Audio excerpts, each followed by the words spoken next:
All overseas, Israel and Iran trading strikes for a fifth day, with civilians in flashpoint areas facing waves of attacks. U.S. President Donald Trump now saying he's looking for a real end to the conflict, not just a truce. Joining us today to discuss this and so much more is Mr. Arif Halaby, AM 780 and political strategist back here on the Live Zone. Good to see you, Arif. Hey, good to see you, Guy. Thanks for allowing me to be here today. Yeah, but of course, well, we got a lot to get to. In this case, we'll kick it off with what happened at the G7 summit, and that is President Trump, well, deciding to leave because of the conflict that's currently happening between Israel and Iran. However, once back at home, Arif, the president disputed his own director of national intelligence assessment of how close Iran is to getting a nuclear weapon. What's going on here? I think you see two different things happening. You have two different wings, if you will, of the Republican Party. You have the regular neocons. Now, most of them were bred out, the John Boltons of the world. They were bred out of the first Trump administration. But there are still some that are deep within the various organizations, Department of State, Department of Defense, that want this war at a level in which the United States should not be involved.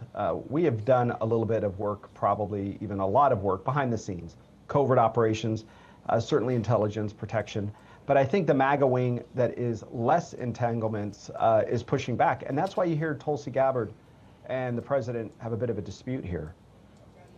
Well, not only that, but we've seen this time and time again with regard to perhaps the president saying one thing and someone within his cabinet saying another. So many folks are now saying, is this going to be something we will see repeated time and time again? I think you have to understand President Trump and his desires, and it's very difficult. Really, the only one that seems to be catching up, kind of like a new marriage, right? You're not sure what to say, how much to say, or a new relationship, right? It takes a little bit to get settled in. But it seems like Marco Rubio has hit the ground running. He is somebody who is really understanding the way President Trump thinks. He's really interested in being, he's okay being a number two. He's okay being behind the scenes and making things work. And giving President Trump the credit. We'll see if the other cabinet officials fall in line. I think they will. I think they understand President Trump means what he says. And certainly today, Iran understands that as well. Yeah, well, speaking of Iran, we know that all eyes happen to be on that conflict between both Iran and Israel. The big question is, how involved will the U.S. get? Well, here's the problem. I'm hopeful that we learned our lesson in Iraq. Originally, I was a big supporter of the Iraqi war. I believe the WMDs.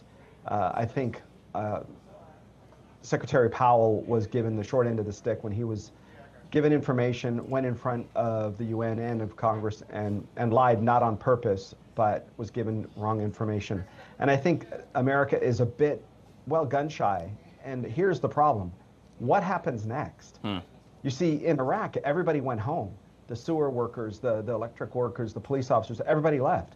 So the country fell apart, and only the bad guys, the Mad Max of the world, really stepped up and became this crazy nation that we had to put back together because we broke it. I'm hopeful that we learned a lesson and we don't break Iran. Now, here's the difference. The Persian people are really quite professional. They have a depth of education and understanding and worldliness that Iraq didn't have back then. They were really kept in the dark ages as a population. Today, Iran is really a broken country. What happens if these religious leaders fall? That's a scary proposition for those who don't know what happens next. Everybody celebrates, oh, they're going to fall. And listen, the Iranian regime is over. They don't know it yet. They're packing their bags. They're going to tell you 15 minutes before they leave, just like Hafez Assad did, right? He told everybody, no, I'll be right back. I'm just running out the back door, and he jumps in a helicopter or plane and takes off with money and leaves everybody else holding the bag.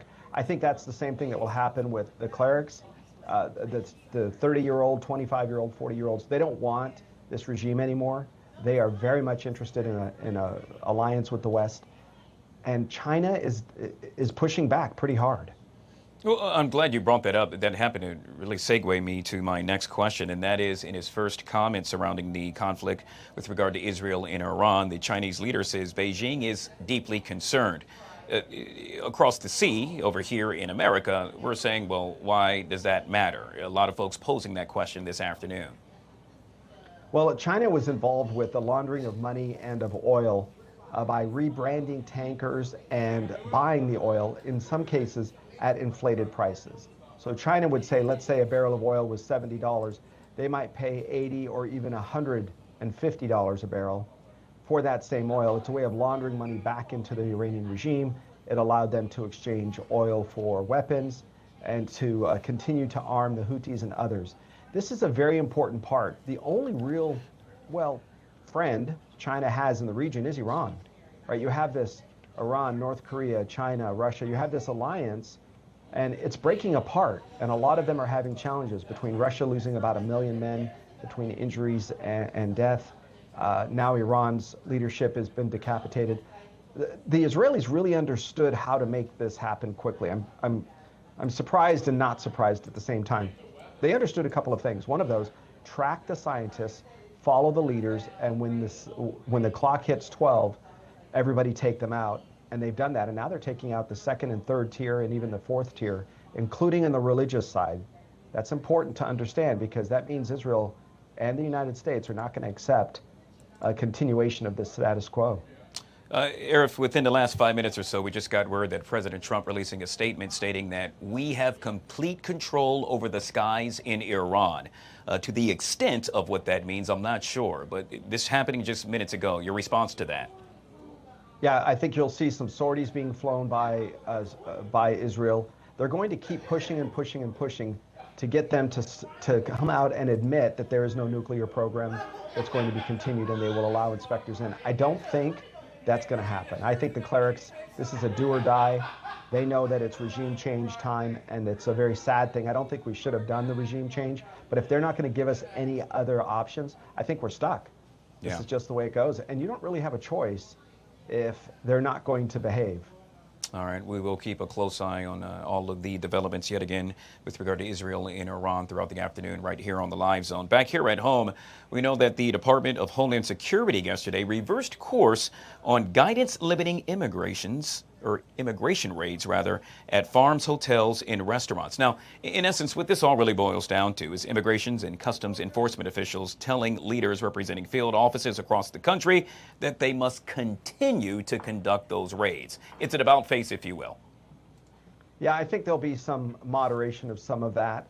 I think they're going to understand that there is a component in these blue cities, especially. Look, the left-leaning cities have made a choice to be a sanctuary haven, which means they're going to triple down, not double down, triple down from Homeland Security, ICE, in these blue cities. If there was just an opportunity for the city of Los Angeles or the city of Baltimore or Chicago to sit down and say, look, if there is a criminal alien in court, we're going to keep him here so everybody is safe. You can take custody of him or her here and deport him from here. But instead, they release them back into the community, and then it forces the men and women to go knocking on doors and kicking in windows of the bad guys and try to find where they are. And of course, there's going to be some collateral damage. I think it's scary for the men and women that are there. I think they were sold a bill of goods under the Biden administration. Come in, the world will be your oyster. But it's not true. And I think if they self-deport, we can create a guest worker program that allows them to return, to work, to be taxed, send the money back home, tax that money as well. It's a way to build the wall, as they say, to tax all that remittance. It goes everywhere, by the way. It's not just the Latin American countries, but Lebanon, where my dad was from, Russia, Philippines, India. People send money back home. We need to tax that 10%. That's how we create an infrastructure. Since the dollars will never be spent here again, we need to create a revenue stream that allows guest worker programs to exist, but not until you get this under control. Arif, yet again, we know that retail sales fell by the most in 2 years in the month of May. That according to official data, following an earlier stockpiling burst as uncertainty over tariffs continues to distort consumer spending behavior. Now, a separate report from the U.S. Federal Reserve on Tuesday showed industrial production was also worse than expected in May. Your response to this? If we can get a good result on the tariff negotiations, I think we need to get a solution with China that needs to be broadcast. I think a solution with India. India is way more important to the United States than China in the long run. I think Vietnam and the Philippines will fall in line, Bangladesh. Those are very important manufacturers of products and services for the United States when it comes to retail. I think the consumer is scared. I think this is going to push back GDP just for this quarter. If we can get a couple of wins in the belt, I think we'll be back on track. All right, Arif will end with this, and that is, we're talking smartphones. Can you hear me now? We've all heard that. Yes. In this case, we're talking about President Trump's smartphone. It's a gold-colored device, which is said to retail for $499. Now, the smartphone will run Google's Android operating system. However, it will likely be made in China. That, according to experts, despite claims that device will be manufactured in the U.S. Your thoughts on that? Well, there are chip manufacturers here in the United States, and some even being built as we speak outside of Phoenix. We have some, I believe, in Kentucky. There's some very, very large chip manufacturers here. But until the demand is made proper, look, Apple is trying to shift its production to India. It's trying to shift its production to other Asian countries. And why this matters is this. Look, we don't have the materials here. We just don't. Until we can get a negotiation with maybe Ukraine, if they ever decide to come to the table, or with other countries where the rare earth minerals can be made. But it's interesting. This is my shocked face that President Trump is a marketing genius. Nothing. I got nothing.